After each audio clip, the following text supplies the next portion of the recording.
Alhamdulillah, wassalatu wassalamu ala rasulillah. Ashhadu an la ilaha illallah wahdahu la sharika lah, wa ashhadu anna sayyidana Muhammadan abduhu wa rasuluhu la nabiyya ba'dah.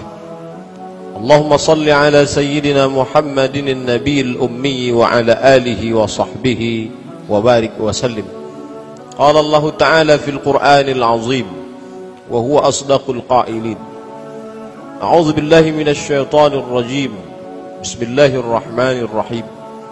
Ya ayyuhalladzina amanu taqullaha haqqa tuqatih wa la tamutunna illa wa antum muslimun. Wa qala ta'ala fi ayatin ukhra, ya ayyuhalladzina amanu taqullaha wa qulu qawlan sadida yuslih lakum a'malakum wa yaghfir lakum dhunubakum wa man yuti'illaha wa rasulahu faqad faza fawzan 'azima. Ibadallah, usikum wa nafsi bi taqwallahi wa ta'atihi faqad fazal muttaqun. Hadirin jamaah Jumat yang dimuliakan Allah Subhanahu wa taala. Pada hari yang disebut sebagai Sayyidul Ayyam, induk dari segala hari, Allah Subhanahu wa ta'ala masih memberikan kita hidup. Alladzi khalaqal mauta wal hayata, dia yang memberikan mati dan dia yang memberikan hidup. Untuk apa dia berikan ini? Liyabluwakum ayyukum ahsanu amala, untuk menguji siapa yang paling baik amalnya. Hari ini kita buktikan kepada Allah, ya Allah, Engkau berikan hidup kepadaku di hari yang penuh barakah dan kemuliaan ini, maka aku buktikan ahsanu amala, amal yang terbaik. Mungkin ada pekerjaan kita di luar sana yang belum selesai, mungkin ada tugas yang belum tuntas, tapi kita tidak anggap itu sebagai amal terbaik. Amal terbaik adalah melangkahkan kaki, menghayunkan tangan, menyambut panggilan seruan azan dikumandangkan dari rumah-rumah Allah Subhanahu wa ta'ala. Tidak semua dapat melakukan ini. Bila kita dalam perjalanan panjang, maka kita dapat melihat saat azan dikumandangkan, orang-orang masih berjalan di tempatnya masing-masing. Ini orang-orang yang diberi hidup tapi tidak mensyukuri nikmat hidup, maka diberikan Allah Subhanahu wa ta'ala nikmat sehat, tidak mensyukuri nikmat sehat. Betul kata Nabi, ni'matani, ada dua nikmat, maghbunun fihima katsirun minan nas.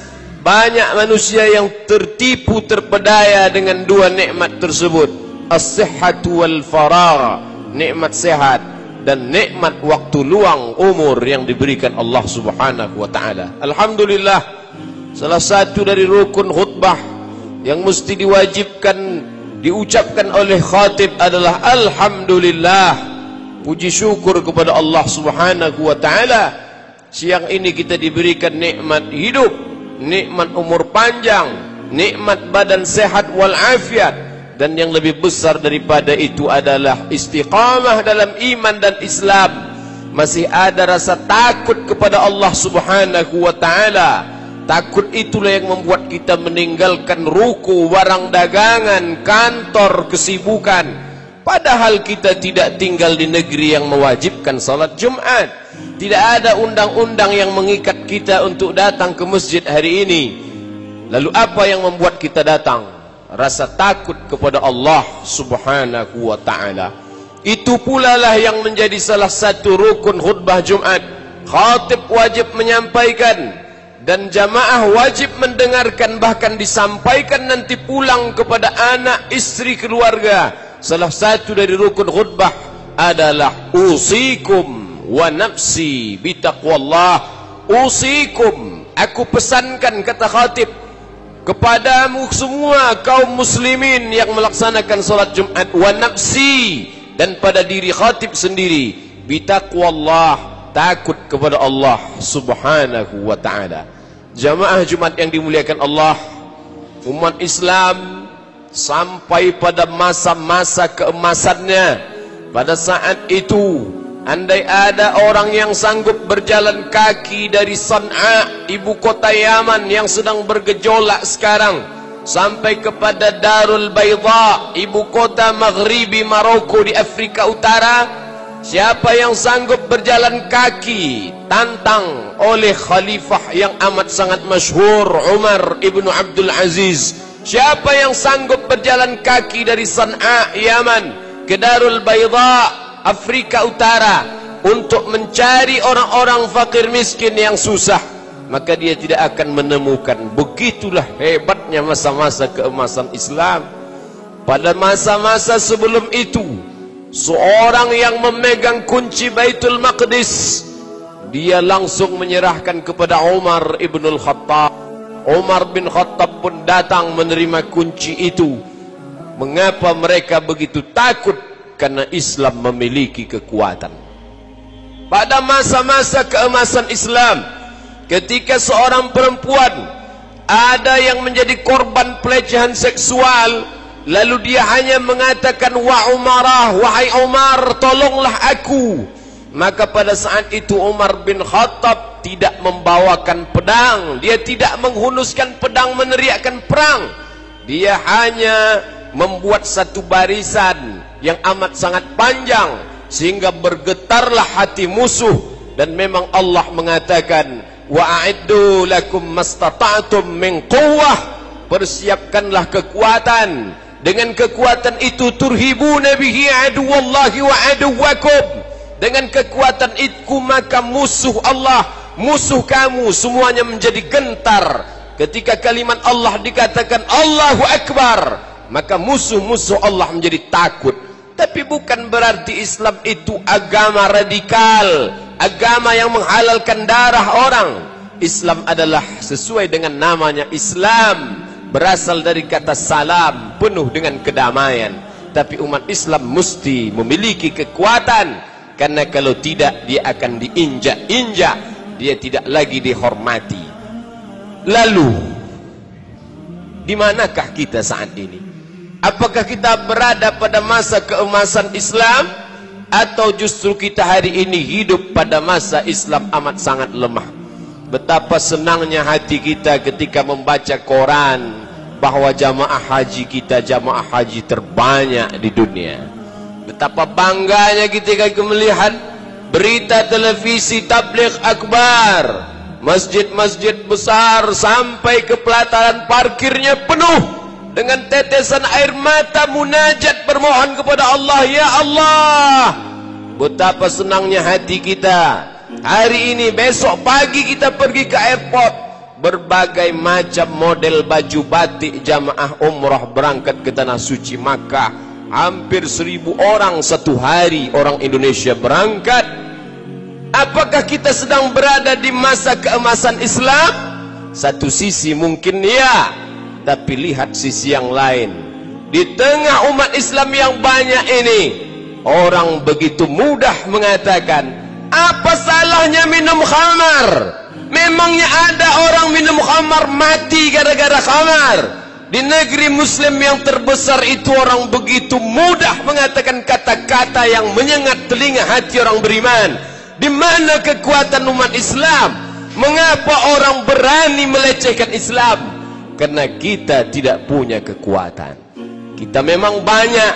Ini yang diprediksikan Nabi SAW. Sampai masanya nanti kalian akan diperebutkan seperti makanan di atas meja makan. Satu akan menarik kakinya, satu akan mencabut kepalanya, satu akan merobek-robek dagingnya.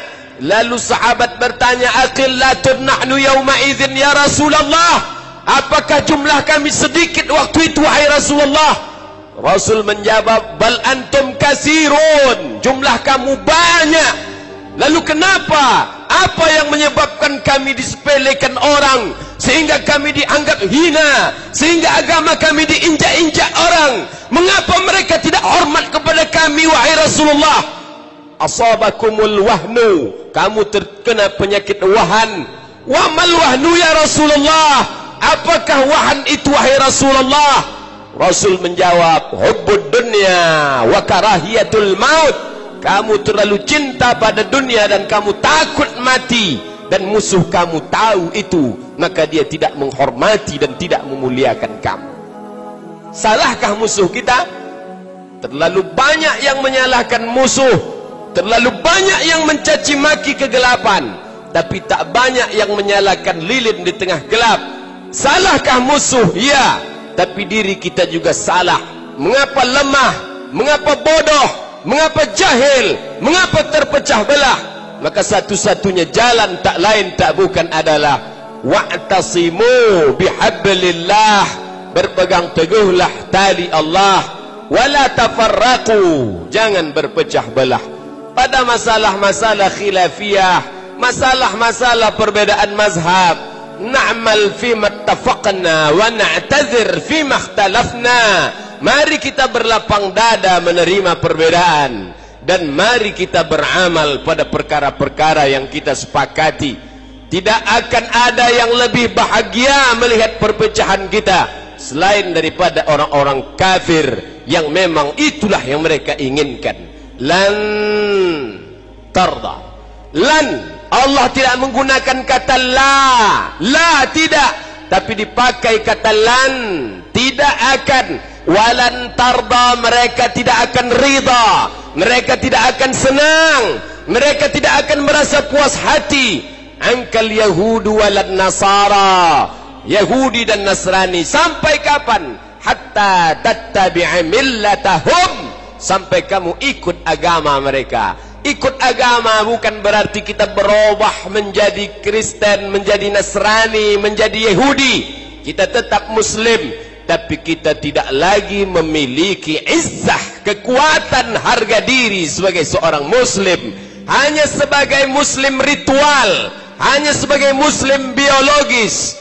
Bapak saya Muslim, ibu saya Muslimah, dinikahkan dengan cara Muslim, dikuburkan di pemakaman kaum Muslim. Masalah ada komitmen dengan ajaran Islam, itu tidak penting. Karena penyakit itulah maka musuh-musuh Allah tidak ada rasa gentar sedikit pun.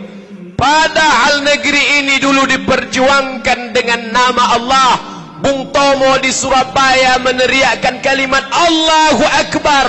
Tengku Umar di ujung Sumatera meneriakkan Allahu Akbar. Sultan-sultan Melayu di negeri Riau semuanya meneriakkan Allahu Akbar. Sampai ke Sultan Ternate semuanya meneriakkan Allahu Akbar. Tapi apa yang terjadi hari ini? Justru kata-kata Allahu Akbar itu tak lagi bermakna. Kaum muslimin yang dimuliakan Allah Subhanahu wa ta'ala, beberapa hari lagi siswa-siswa kita akan mengikuti ujian. Lalu kemudian guru-guru agama, para ustaz diajak untuk membangkitkan semangat anak-anak yang akan ujian. Tapi berapa banyak yang sadar dan faham betapa menyakitkan hati. Ternyata dalam pelajaran-pelajaran yang akan diujikan itu ternyata tidak ada pelajaran agama. Apa maknanya? Anak umat Islam akan sangat hebat dalam bidang sains, akan sangat hebat dalam bidang apapun, tapi dia tidak mengerti agama. Lalu kemudian kalau sudah bicara pembangunan untuk infrastruktur, apapun namanya, cepat diselesaikan. Tapi untuk rumah Allah Subhanahu wa ta'ala, lalu kenapa tetap juga mulut itu mengatakan di awal-awal doa, Allahumma inna nas'aluka salamatan fid din, selamat dalam agama. Bukankah ini orang-orang yang memiliki zul wajhain, memiliki dua wajah, satu wajah untuk Allah, satu wajah untuk manusia? Bukankah ini orang-orang yang memiliki dua sikap yang disebut dengan nifaq? Nifaq diambil dari kata nafaq, terowongan. Terowongan memiliki dua sisi, ada lubang masuk dan ada lubang keluar. Mulutnya memiliki dua lubang, tidak dapat dipegang cakapnya.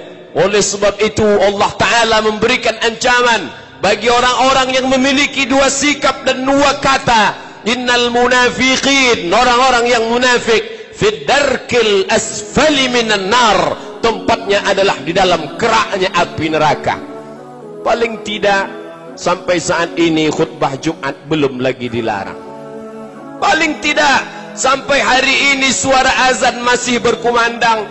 Tapi jangan lupa, kita pernah membaca sejarah bagaimana Mustafa Kemal Atatürk melarang mikrofon mengumandangkan suara azan di masjid-masjid Turki. Padahal 500 tahun, 5 abad lamanya umat Islam sempat berkuasa. Banggakah kita dengan masjid yang besar, megah, mewah ini? Hari ini kita dapat salat Jumat di masjid tertua. Hebat. Peninggalan nenek moyang orang Melayu. Bangsa yang dihormati karena suku dan agamanya. Tapi pernahkah kita baca sejarah bahwa Masjid Al-Hamra, Hamra diambil dari kata ahmar, merah, karena dia terbuat dari batu granit yang merah, megah. Tapi di tempat mihrab imamnya itu sekarang terpajang palang salib yang paling besar di negeri Spanyol. Pernahkah itu terlintas di pikiran kita? Kita selalu mengatakan al-Islamu ya'lu wa la yu'la alaih. Islam maha tinggi, tidak ada yang akan lebih tinggi dari Islam. Benar. Tapi peristiwa-peristiwa menyakitkan itu pernah terjadi di negeri-negeri yang pernah mencapai masa keemasan Islam. Islam tidak akan pernah jatuh. Tapi adakah jaminan bahwa keluarga kita akan terus Islam?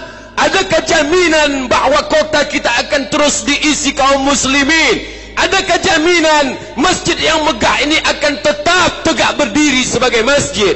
Na'udzubillah, khutbah ini kembali mengingatkan kita, marilah kita wariskan Islam kepada diri, kepada keluarga, kepada anak cucu cicit menantu, supaya jangan sampai apa yang terjadi di Spanyol, yang terjadi di Turki juga menimpa umat kita.